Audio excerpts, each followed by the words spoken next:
Bonjour tout le monde, et bienvenue sur Infoformat, le podcast tech francophone qui rassemble l'actualité la plus intéressante du monde de l'IA, du web et des réseaux.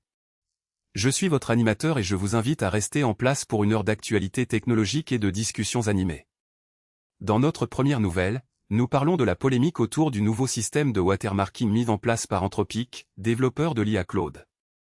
Certains utilisateurs ont exprimé leur inquiétude face à cette mesure, car elle les empêche de utiliser leur IA professionnellement sans être marqués. Est-ce que ce système est une violation de la propriété intellectuelle ou une mesure nécessaire pour contrer le piratage? Ensuite, Amazon est en litige avec Twitch sur l'utilisation de leur contenu dans l'entraînement de son IA. Les utilisateurs peuvent désactiver ce fonctionnement, mais Twitch CPO Mike Minton considère que si cela était une option optative, personne ne l'aurait choisi. Pour la suite, des chercheurs japonais ont réussi à créer des clones féminins de souris mâles grâce à un procédé CRISPR basé. Cela représente une nouvelle étape dans l'étude de la reproduction et de la génétique des souris. Ensuite, Anthropic a annoncé qu'il allait ajouter des watermarks invisibles à tous les textes générés par son IA Claude. De plus, le logiciel Claude est désormais disponible sur Chrome et conserve les sessions de l'utilisateur entre le navigateur et le bureau. Nous sommes également suivis de la concurrence croissante entre OpenAI et SpaceX avec leur AI Grok 4.6, ainsi que d'un investissement de 2 milliards de dollars dans Thrive Holdings par OpenAI pour l'utilisation de l'IA dans les entreprises traditionnelles. Ensuite, nous suivons la présentation des nouveaux téléphones Pixel de Google, à l'occasion de leur événement Pixel 11.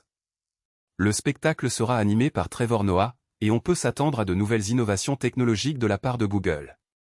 Nous avons également un article sur une tragique mort d'un enfant due à une amybase cérébrale, qui pourrait aider les médecins à identifier plus tôt ce type de maladie. Ensuite, dans le monde des réseaux, les centres de données nord-américains sont en pleine expansion, malgré la forte opposition publique. JLL a publié un rapport selon lequel plus de 66 gigawatts, GW, de capacité sont actuellement en construction, et que l'espace disponible est très scarce. Tousan Eyes, une société filiale de Cisco, monitorisait les ISPS, les fournisseurs cloud et les services de vidéoconférence pour détecter les défis techniques et fournit à Network World un résumé hebdomadaire des événements qui peuvent perturber la livraison de services.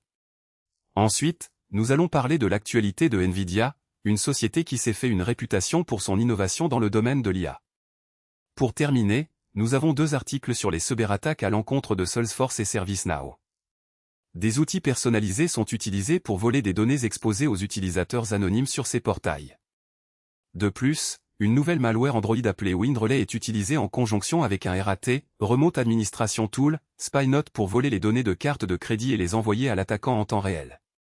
Je suis votre animateur Infoformat, remerciez-moi d'avoir suivi notre podcast et n'oubliez pas de nous rejoindre sur les réseaux sociaux pour partager vos avis et suggestions. À bientôt.